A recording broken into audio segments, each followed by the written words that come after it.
Hello and welcome to this video and to December's book review. We are risking this with like half a battery, so let's hope it works. Because if you can hear any background noise, that's Pete having a shower, but I thought I'd just grab this period of time while I had it to film this video. If I can and the battery lasts, I'll go into sort of my stats for everything in the year at the end, but for December we have 6 books to talk about, so I'm going to try and run through them quickly and concisely. But we managed to, I'm the only one reading these, I managed to finish off those last books from 2022 that I wanted to get done, and then we had a few festive reads as well. So the first book that I read in December was The Trumpet of the Swan by E.B. White. This was the penultimate of that Puffin children's collection box set that I had, and also the Buzzword-a-thon book for December, which was to read a book with sound in the title, so I went with Trumpet. This is a weird book. It's very stupid and a bit far-fetched. So essentially we're following our trumpeter swan Louis, who is born mute. He is a mute swan, so he does a lot of things to try and get people to understand him, including going to school and learning to read and write, but obviously then the other swans can't understand him because he can't read and write, but he can now talk to humans. So eventually his dad steals him a trumpet, and then the rest of the book is him doing different jobs to try and earn money so that he can pay back the shop where his dad stole the trumpet, so that his dad is no longer a thief, essentially. In this there's also like another swan that he is obsessed with. I would say this book is quite dated. It was published in, when was it? Where's the publishing date? 70? I think it was 1970. It is so money driven, it's scary. There's also, you know, a whole thing of them giving away children. So not ideal, but nothing too out there that you would go to like some of the children's classics that I have read in the past. The parents to Louis, the dad swan, is just a numpty. He doesn't listen and he goes off on big massive stories and rants and things like that, so the mum is like the counterbalance of that, so at least she's a bit more sensible, but still not great role models for parents, those two. And yeah, Louis just gets into lots of different scrapes and lots of things, but as I said, it was just a bit too far-fetched for me. I like a bit of, you know, out there thinking in these kind of things, but this was a bit too far for my little brain to cope with. It is about acceptance and all of that kind of thing, but yeah. I think if you're going to read E.B. White, just stick with Charlotte's Web, is my takeaway for you. But that was Trumpet of the Swan by E.B. White. So we then went on to an absolutely remarkable thing by Hank Green. Hank Green being the brother of John Green. I have read all of, if not most of, John Green's work and enjoyed it, so I wanted to give his brother a go. But this is more of a sci-fi book, which is not my typical genre. I don't think I've ever read sci-fi before, so was very much a step outside of my comfort zone. So this is following our main character April, yes, April, who stumbles across this like big statue in New York and starts making videos, like YouTube videos and stuff about it. Turns out that these statues are everywhere and they're also suspected to be aliens or that kind of thing, robots sort of thing. And then she gets swept up in this sort of viral bubble of fame because of these, which she has named the Carls. And yeah, so although it is sci-fi, it's more of a look at fame and what fame can do to you and what fame can do to relationships and things like that. Thought it was written a bit more like an autobiography, so like of a true event, rather than a fiction book, which I quite liked the angle that Hank took on that. I thought it made it enjoyable, so that it's April looking back on those past events and saying how she feels about them now as well as at the time. So I thought that was a clever way of writing it, but I've said it before and I'll say it again, this had very inconsistent chapter lengths, which I don't like, which then meant you could have a chapter that was like 10 pages and a chapter that was like 50 pages, and I don't like it. Just stick to a nice 12-page chapter and just have more chapters, is my personal opinion to it. I don't think it's a problem. And it was left on a cliffhanger. This is a series. I don't like it when that happens, because it's sort of, you don't feel like you've finished your book as such, and I don't intend on reading the rest of the series, because although it was relatively enjoyable, it's not really my thing. I was getting a bit irritated by our main character at points. Nothing in it particularly grabbed me. It was a bit of a force my way through it rather than wanting to pick it up. So the cliffhanger did frustrate me because I don't really know now what. There is no conclusion to what I have read. I would say that it does get better as the book goes along. I did get more intrigued as the book went along, but there isn't enough intrigue there for me to then continue with the rest of the series. So it was fine. I'm glad I've given it a go. I do like his writing style as much as John Green, so if he did anything else that wasn't of this kind of genre, then I probably would pick it up. But I'm not going to continue with this series as it is. So that's an absolutely remarkable thing by Hank Green. So the last of that box set is The Family from One End Street by Eve Garnett. This was written a very long time ago and published in 1937. So I did go into it thinking, oh, what kind of real, like, not politically correct stuff are we gonna get in this? But actually it wasn't really anything like that. It was quite sweet. It is more of a selection of stories about this family rather than one consistent narrative. A bit like the My Naughty Little Sister series, if you've read those, where each chapter is like its own individual story rather than one consistent narrative.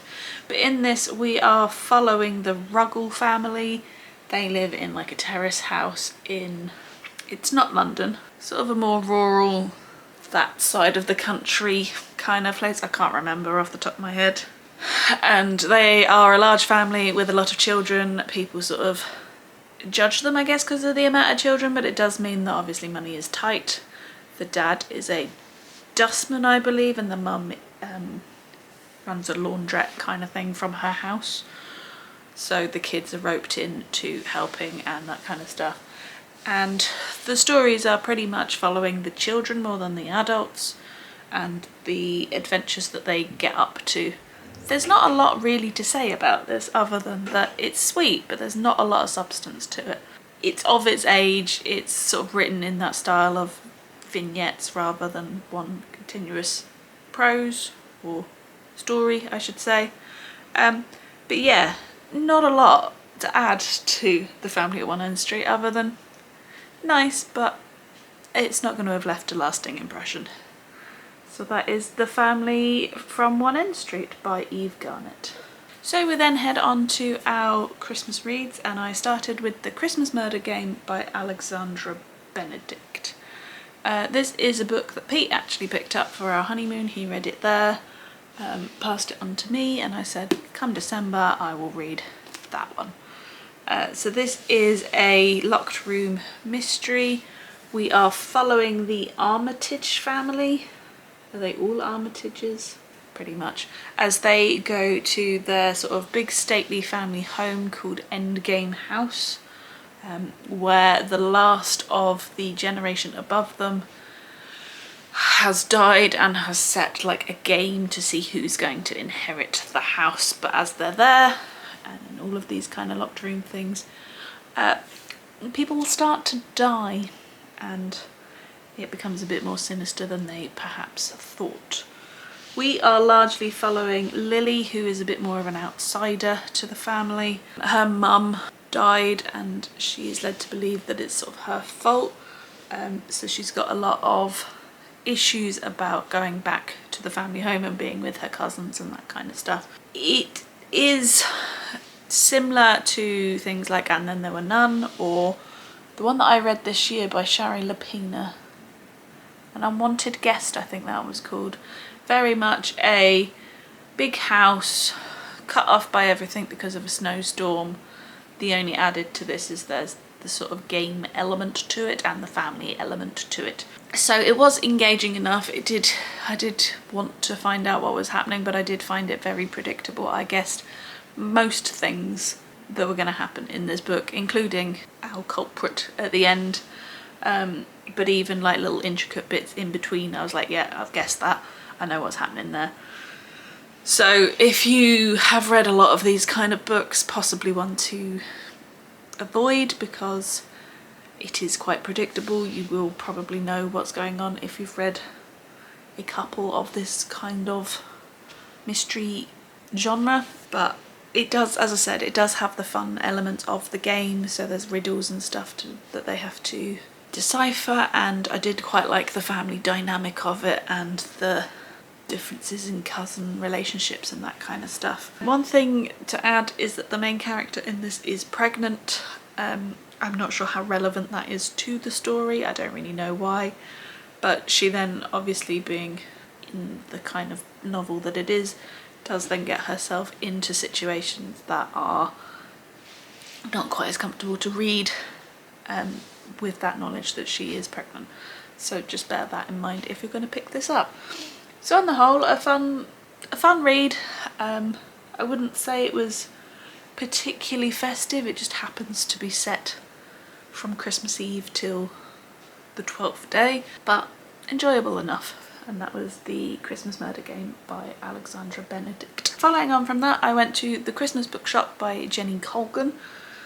This is set in Edinburgh over the festive period, and our main character Carmen is pretty down on her luck, although to be fair she's a bit self-centered and doesn't really do much to help herself, but that's a whole other aside.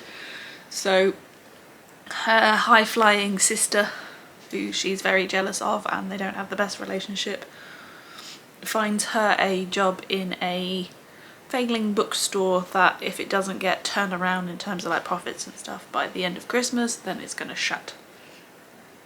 So Carmen moves in with her sister and her sister's family. Again, as an aside, the sister is pregnant again. I don't know what it was this month. I ended up reading a lot of pregnant characters. So she ends up moving in with them so that she can work at this bookstore. I went into this thinking it was going to be more of a romance than it is. So again, if you're picking this up thinking that you're going to get a lovely Christmas warm fluffy romance with a bookshop, not quite. We are more focused on the sort of family dynamic of Carmen and her sister, but also Carmen and her nieces and nephews, and about that relationship between Carmen and the owner of the bookshop, Mr. Macready, who I really like. He is probably my favourite character in this book. There's something about him that was just sweet.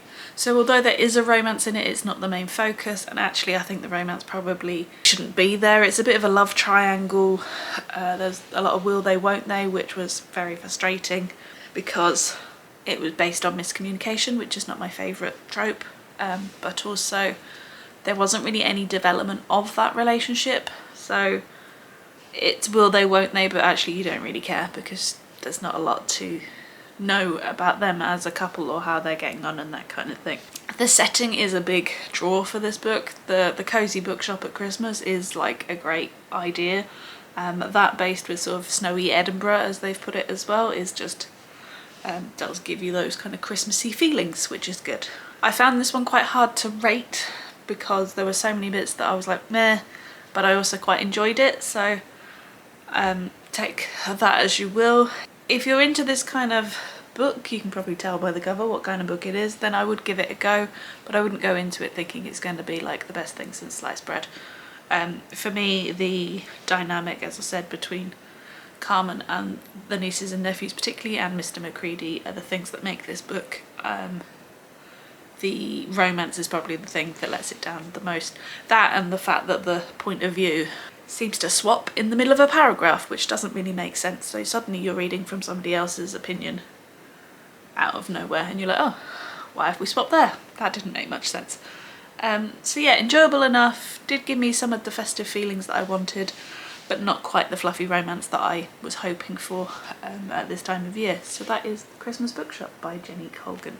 And the last book that I read was Window Shopping by Tessa Bailey. This is a relatively short novel.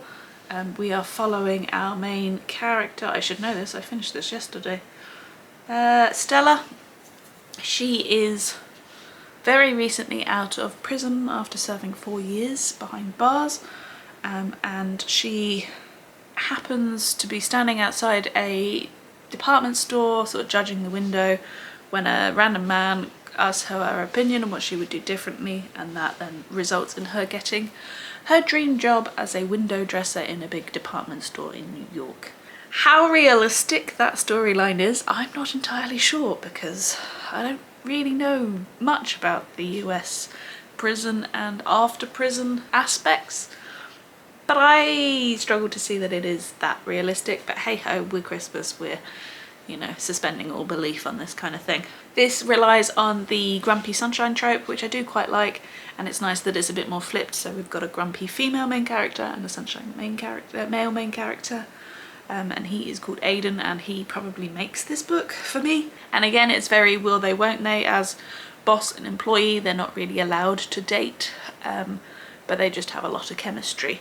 So although I don't really like will they won't they, and again it does rely on miscommunication, which as I said I don't really like, I found it worked a bit better than the Christmas Bookshop, just because you could see the chemistry and the fact that they are both fighting their desire for each other, but the also sort of ethical, contractual aspects of being an employee and a boss.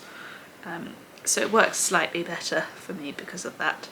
However, again, though, it is like insta love, which not my favourite. Maybe I'm just not good with romances anymore with what they write, because everything's not my favourite. I prefer something a bit more slow burn, something a bit more realistic. You're not going to just see someone, well some people do, but you're not really going to just see someone and go, that is my person. Which is what happened here, is the whole reason why she got the job and all of that kind of thing. So the insta-love aspect of it wasn't quite for me, but it being Tessa Bailey, there is a lot of chemistry and a lot of spice thrown in there, even again with a short book. I was reading this with all my in-laws in my house, so I had to make sure I did not leave this downstairs, as it kept talking about things that I didn't want them to read. So bear that in mind if you've got people staying. My last thing on this is, although it is a Christmas book, it is set around Christmas windows in a department store. I wouldn't say it's that Christmassy, but then I'm not sure any festive book is that Christmassy. It just happens to be set around the time of year. I would say that this one had more of the festive feelings than this one did. But if you're wanting a romance, this is a better romance. So there you go, that was Window Shopping by Tessa Bailey, and all of the books that I read in December.